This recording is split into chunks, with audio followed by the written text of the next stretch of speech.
Corn farmers in Washington look to lawmakers for relief from uncertainty with the possibility of using the upcoming farm bill to prepare for changes in global market access. RFD-TV's Sarah Mock has more.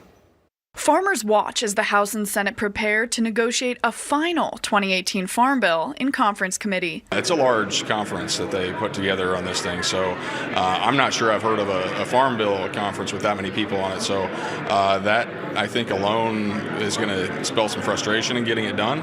Major differences between House and Senate versions may prove difficult to overcome, but farm state lawmakers are hopeful. So the biggest challenge in resolving the Farm Bill is in conference will be addressing the food stamps or the SNAP piece, and we're going to have some compromise there between the House and the Senate version, and then I think we'll get a good bipartisan vote in both chambers. But with a trade war continuing to develop, farmers are also looking to the Farm Bill for support in opening new global markets. Maybe even, one of the most important things that the Farm Bill can do is we can fund our MAP and FMD, and that's our trade, and that's market access development, and it's foreign market development. That would be so crucial if we could get full funding for those two programs to help us with our exports.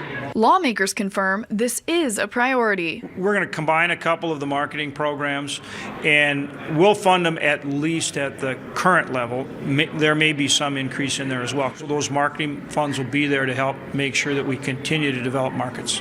Senator Hoeven, chair of the Ag Appropriations Subcommittee, says beyond the Farm Bill, his committee has explored alternative plans to help farmers suffering from trade disputes. Under the Commodity Credit Corporation, we can provide some assistance. We've done that for, I think, red potatoes and also for edible beans. And so we may have to do more of that. But, when you're talking about these main crops like corn, like soybeans, it's really hard to do that. While the sheer scope of an aid program for major commodities makes a trade relief plan challenging, solving that puzzle is currently an issue for USDA rather than Congress.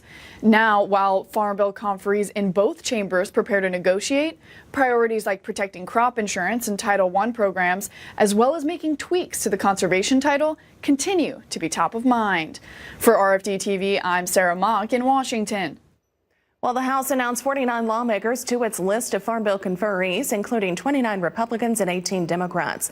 A similar vote from the Senate is expected this week. Well, President Donald Trump keeps his promise to put America first, and with it comes a flurry of tariffs and tariff threats against the United States. When asked for an opinion on the situation, America is pretty much 50-50.